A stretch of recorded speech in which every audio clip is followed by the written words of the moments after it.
Hello class 4 students, मैं आपकी teacher Devendra Kaur. आज हम science chapter 9 revolving earth and season, ठीक है, किस तरह से अर्थ रिवॉल्व करता है। मतलब रिवॉल्व का मतलब है कि सन के आसपास कैसे अर्थ रिवॉल्व करता है। मतलब अगर ये सन है और ये अर्थ इसके आसपास कैसे रिवॉल्व करता है, ठीक है। ये अर्थ है, ये घूमता है सन के आसपास, तो उसको रिवॉल्व या रेवोल्यूशन बोलते हैं। वो कैसे करता है और सीजन्स कैसे आते हैं, ठीक। The earth revolves around the sun on its fixed path. जो अर्थ है वो सन के आसपास घूमती है एक फिक्स्ड पाथ, मीन्स एक फिक्स रास्ते पर। मतलब इसी जगह पर वो बार बार घूमती है। ये नहीं कि पहले इस जगह पर घूमी फिर इस जगह पर घूमी, नहीं, वो एक ही लाइन पर, फिक्स्ड लाइन पर बार बार घूमती है। अर्थ जो है सन के आसपास एक ही जगह से होकर एक ही लाइन पर घूमती है। It completes one round. अब अर्थ यहाँ से अगर चलेगी और यहाँ पर घूमते हुए वापस अपनी जगह पर आएगी तो उसको बोलते हैं वन राउंड या वन रेवोल्यूशन, ठीक है। और वो एक चक्कर जो होता है, जो अर्थ जो कंप्लीट करता है सन के आसपास, वो कितने टाइम पर करता है? 365 डेज 1/4 डेज, ठीक है। The speed of the earth is 30 kilometre पर सेकेंड। हर सेकंड में अर्थ कितना चलती है? 30 किलोमीटर। मतलब हर सेकंड में अर्थ जो है 30 किलोमीटर चलती है। At the same time the earth also spin on its axis. और इसके आसपास तो घूमती है, ठीक, सन के आसपास घूमती है, लेकिन अर्थ अपनी ही जगह पर भी घूमती है। अर्थ जो है अपनी ही जगह पर, मीन्स अर्थ जो है अपनी ही जगह पर घूमती है, ठीक है। एक बॉल जो है उसको अपनी ही जगह पर घुमाओगे तो वो स्पिन होता है, ठीक है, उसको स्पिन बोलते हैं। This movement of earth is called rotation, ठीक। The earth completes one rotation in 24 hours. अब जो अर्थ अपनी ही जगह पर घूमती है वो होती है रोटेशन, और वो रोटेशन अपनी ही जगह पर घूमते हुए वो 24 आवर्स लगाती है। As the earth rotate each half part of the earth moves in and out of the sunlight, it causes day and night. जब अर्थ अपनी ही जगह पर घूमती है तो आधे हिस्से में क्या होता है? दिन, और आधे हिस्से में रात होती है। क्यों होती है? क्योंकि सन की जो रेज है आधे हिस्से पर आती है और आधे हिस्से पर नहीं आती। The axis in an imaginary line from the north pole to the south pole through the centre of earth, the axis of the earth is tilted. अब इसको डायग्राम में समझो कि इमेजिनरी लाइन जो है, एक इमेजिनरी लाइन है, जैसे अगर आप यहाँ पर देख सकते हो तो अर्थ के ऊपर एक इमेजिनरी लाइन है। इमेजिनरी लाइन जो है वो नॉर्थ पोल और साउथ पोल बनाती है, ठीक है, और वो सेंटर ऑफ द अर्थ से निकलती है। और द एक्सिस, और जो अर्थ की जो एक्सिस है, यहाँ पर डायग्राम में देख सकते हो, ये जो अर्थ की एक्सिस है ना वो थोड़ी सी टिल्ट है। टिल्ट का मतलब टेढ़ा होना, टिल्टेड है, थोड़ी टेढ़ी है earth. Equator is another imaginary line around the earth dividing it into 2 equal halves. तो वो जो इमेजिनरी लाइन है ना उसको क्या बोलते हैं? इक्वेटर। क्लियर? जो अर्थ को, वो इक्वेटर जो लाइन है वो अर्थ को 2 इक्वल हाफ में बांटती है। The part of the earth above the equator is called northern hemisphere. अब ये जो इक्वेटर है, ये देखो ये इक्वेटर दे रखा है, यहाँ पर इक्वेटर लाइन दे रखी है ना, ये इक्वेटर लाइन है। Equator line clear? Equator line जो है अर्थ को आधा आधा कर देती है, तो ये इक्वेटर लाइन है, ये इक्वेटर है।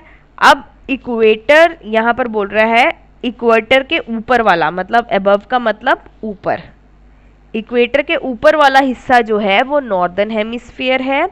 इक्वेटर के नीचे वाला, बिलो का मतलब नीचे, इक्वेटर के नीचे वाला हिस्सा जो है वो सदर्न हेमिस्फीयर है। क्लियर? इक्वेटर क्लियर हो गया, नॉर्दर्न हेमिस्फीयर क्लियर हो गया और सदर्न हेमिस्फीयर क्लियर हो गया। चलिए अब हम पढ़ते हैं change of seasons.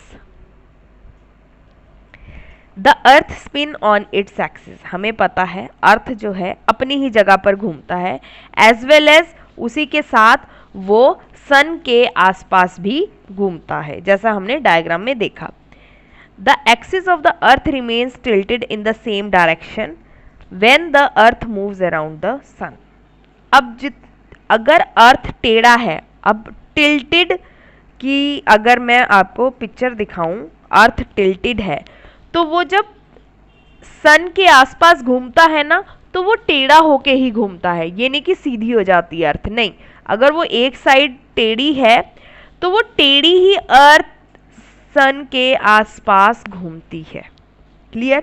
When the northern hemisphere is tilted towards the sun, अब ये जो नॉर्दर्न हेमिस्फीयर है, यहाँ डायग्राम में देखो, ये जो नॉर्दर्न हेमिस्फीयर है ये जब सन की तरफ आती है तो इसको डायरेक्ट सन रेज मिलती है, इसको डायरेक्ट सन रेज मिल रही है फॉर लॉन्गर पीरियड, ज़्यादा समय तक नॉर्दर्न हेमिस्फीयर को सन रेज मिलती है then the southern hemisphere. It has summer with longer days and shorter nights. तो क्या होता है वहाँ पर?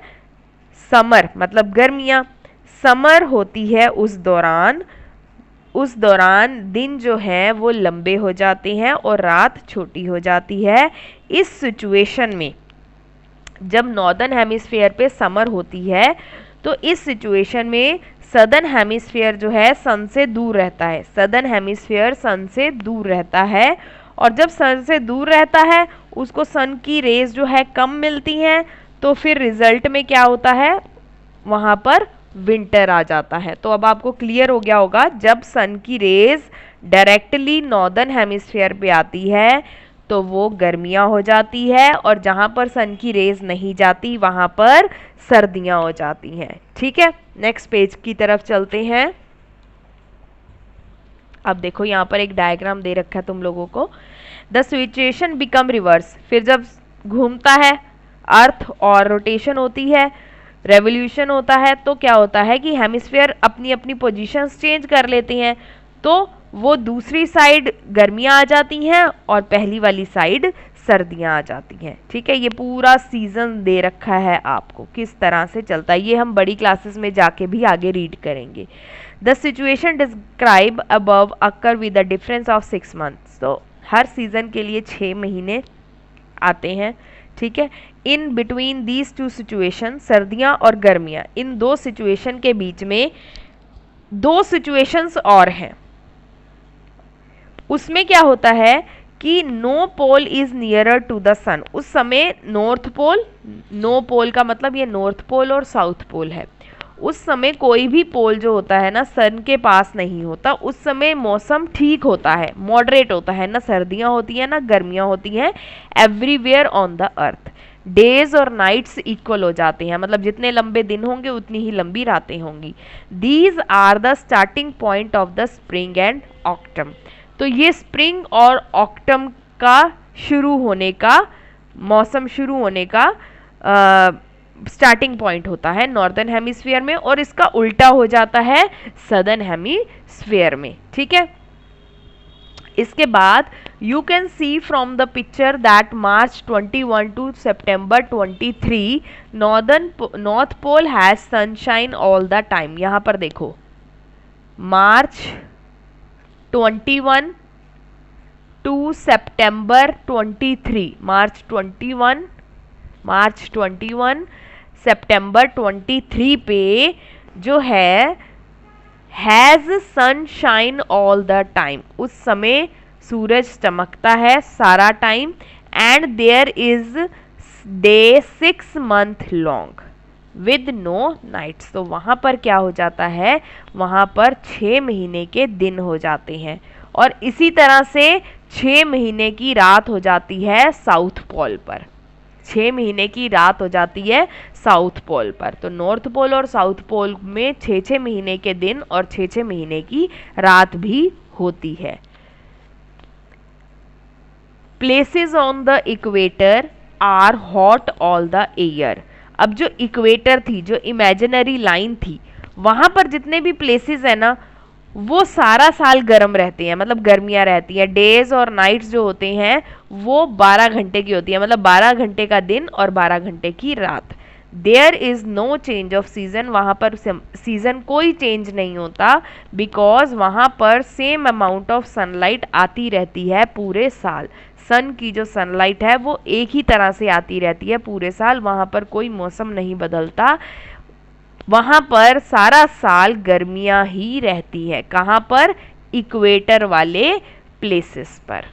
क्लियर? अभी ये आपको 4th क्लास में सिर्फ जो ज़रूरी है ना वही आप लोगों को समझाया गया है, बहुत ज़्यादा डिटेल में जाने की ज़रूरत अभी नहीं है। If the axis of the earth was not tilted, अगर अर्थ थोड़ा टिल्ट ना हो, थोड़ा टेढ़ा ना हो, there would be no change of season, तो वहां पर सीजन चेंज नहीं होंगे। In many countries there are 4 season during the year, बहुत सारी कंट्रीज में 4 तरह के सीजन होते हैं। गर्मियां, समर का मतलब गर्मियां, जहां पर गर्म समय रहता है। Autumn, when it begins to get colder, जब ठंड आने वाली होती है ना और पेड़ों से पत्तियां झड़ना शुरू हो जाती हैं, उसको ऑक्टम बोलते हैं। विंटर, जब सर्दियां आ जाती हैं पूरी तरह से और वहां पर बारिश होती है या स्नोफॉल होती है। स्प्रिंग, जब गर्मियां शुरू होने वाली होती हैं और नई पत्तियां प्लांट्स पर आ जाती हैं तो वो स्प्रिंग होता है। तो मतलब चारों सीजन समझ आ गए, समर, ऑक्टम, ऑक्टम मतलब सर्दियों से पहले वाला टाइम, अभी जो चल रहा है वो ऑक्टम चल रहा है एक तरह से, ना सर्दियां होंगी ना गर्मियां होंगी, तो ये ऑक्टम चलेगा। विंटर, जब पूरी सर्दियां आ जाएंगी। स्प्रिंग, जब सर्दियां खत्म होना शुरू होंगी और धीरे धीरे गर्मियां आना शुरू होंगी, वो स्प्रिंग सीजन होता है। Seasons in India, in most parts of India we have long summer season and a short winter season, बहुत सारे ऐसे इंडिया के जगहें हैं जहाँ पर लंबे समय तक गर्मियाँ रहती हैं और बहुत कम समय पर सर्दियाँ आती हैं। We also have a rainy season, हमारे यहाँ रेनी सीजन भी होता है मॉनसून के साथ। तो monsoon are the winds, monsoon ऐसी हवाएं हैं जो बहुत सारे बादल लाती है। कौन से बादल लाती है? बारिश वाले बादल लाती है, जिसकी वजह से बारिश आता है। तो मॉनसून जो है वो हवाओं को बोला जाता है जो बारिश वाले बादल लाती हैं।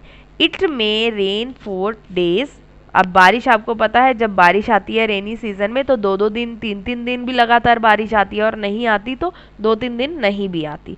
तो यहाँ पर जो है आपका chapter number 9 class 4th science finish होता है। ठीक, bye your teacher Devendra Kaur. अच्छा, इसके बाद ये आपके समरी पॉइंट्स हैं। अभी तक जो हमने चैप्टर के अंदर रीड करा है ना, उन सबको इन्होंने पॉइंट्स में यहाँ पर दे दिया, तो इसको आप रीड करोगे। ठीक है, ये होमवर्क में रीड कर लेना इसको। इसके बाद टिक द करेक्ट ऑप्शंस हैं। ठीक, टिक द करेक्ट ऑप्शंस जो हैं आप बुक में फिल करोगे, इसको बुक में ही करना है आपको, इसको क्लास में कराया जाएगा। फिल इन द ब्लैंक्स है, इसको भी आपको बुक में ही करना है। ठीक है, अभी आप भर सकते हो तो अभी भर लो इसके answer. On which of the following there remains hot throughout the year, equator के पास वाले जो प्लेसेस होते हैं वहां पर सारा साल गर्मी रहती है। In which season there occur snowfall, किस सीजन में स्नोफॉल आता है? सर्दियों के सीजन में। The largest season in India, कौन सा सीजन सबसे ज्यादा रहता है इंडिया के अंदर? समर सीजन, गर्मियों का। ठीक है, fill in the blanks, the earth, the axis of the earth is tilted. The movement of the earth around the sun is called rotation. ठीक है, रोटेशन. नेक्स्ट पेज की तरफ चलते हैं.